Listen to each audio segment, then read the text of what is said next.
We're here at the VeeamON conference in Chicago, and I'm talking with Carey Stanton, and you're the VP of Global Alliances? Global Business Development and Alliances, okay. Correct. So maybe tell me a little bit more about your role in the company and talk about some of the alliances that you have. Sure. So thank you very much for coming on to VeeamON. So I joined the company 8.5 months ago. I came in from VMware, and my role was to come in and build out a team that was going to take our technology alliance partners to drive towards joint sales, joint business plans. Really, I talk about shared metrics, so that when we sit down with our partners, that we have a joint messaging and understanding of what we're bringing to the table and what they're bringing to the table, and we invest very heavily. And so if you think of what we did with HPE back in 2006, we announced it. We went from our Q1 of 2017 of closing 50 transactions to closing over 400 transactions in Q4, exceeding our bookings targets for 2017, closing over 1,000 transactions. Q1 of this year, exceeding our business by 250% year over year.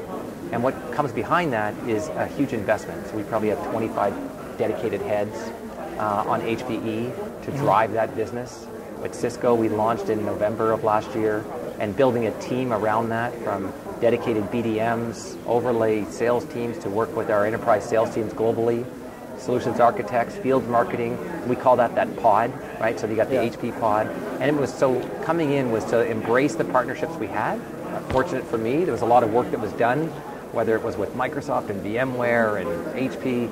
I was able to come in and move with Cisco and NetApp forward and really build that go-to-market motion that we had. And then to understand where do the partners fit, right? Clearly set out we have resale partners, Cisco, NetApp, HPE. And what do we expect on that? And what are we going to invest there? But don't turn it off and don't focus on what we call our active alliance partners, where we meet in the field. They're just not reselling our papers.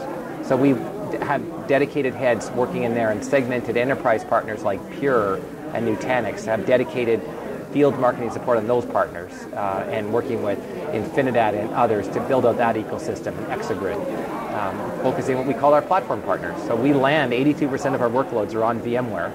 So how do you take VMware and raise up that understanding? So building out, again, an understanding and business plans with each one of these partners, so that when we sit down on a quarterly basis, they can look at what we're bringing, because Veeam invests heavily. We're not a software company that tries to hook our wagon to an HPE and say, hey, bring me into all of your accounts. Right. Well, we will hopefully work with them, and they will bring us into accounts. In fact, 35% of our deals that close with HPE, we don't touch, which is phenomenal. We call that leverage business. And we want that to continue to grow. Our average selling price with our resale partners is 5 to 6 times more than Veeam standalone. So we say no naked Veeam. So we look to our partners for that, but then we also bring them through our, with Peter and Ratmir, and continue to invest in alliances, dedicated marketing spend and our digital marketing campaigns. And those partners are heavily managed on their margin, and we're private and we're not.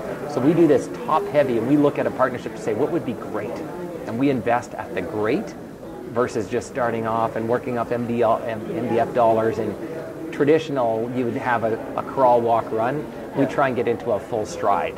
And so that's one element of what we're doing within my business.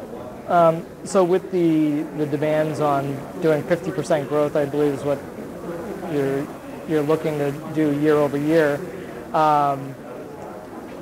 Do you think maybe in the future you might be looking at some of the cloud partners as possible alliances?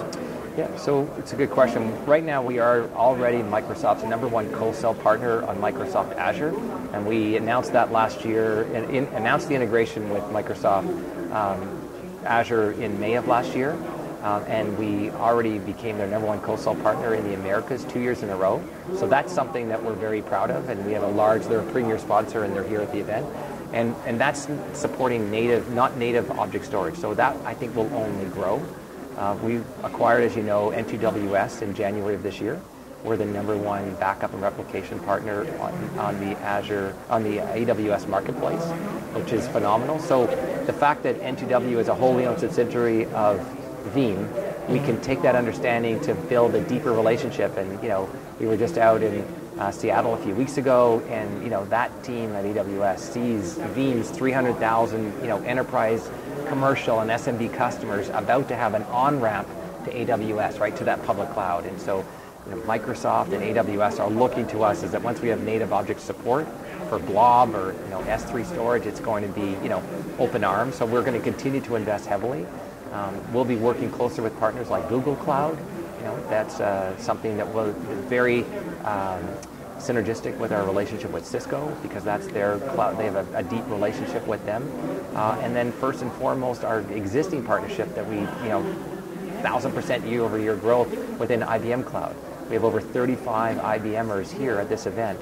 And whether it's supporting the IBM public cloud for our enterprise customers, whether it's the data resiliency, the IGS practice that we just launched in April of this year, we'll continue to expand out those. I mean, there's the Alibabas and further out, but I would say, kind of deeper integrations with native cloud support with Azure and AWS and IBM coming once we have native object support, which is imminent, and then continue to build out new partner ecosystems with the Googles of the world. What would you say are some of your challenges moving forward into 2019, or things that you're looking to improve or build upon?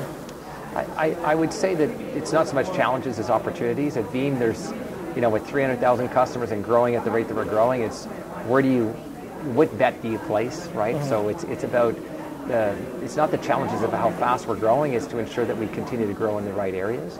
And so we're looking at moving into opportunities, and you could call it a challenge to learn something that's new, but in the healthcare sector, right? We talked about the hyper availability and that hyper criticality of data in the healthcare space is probably second to financial services in the government sector, and so that's an area that will continue to grow and evolve. Other mission critical areas like SAP, right? We've talked about that, and so those are other areas that you could say there's a challenge that we have to go off and invest and learn, but those are elements where we're definitely going to be growing throughout this year. Well, great. I want to thank you for taking the time to speak with VMblog, and we hope you have a great show and good luck in the future. It's awesome.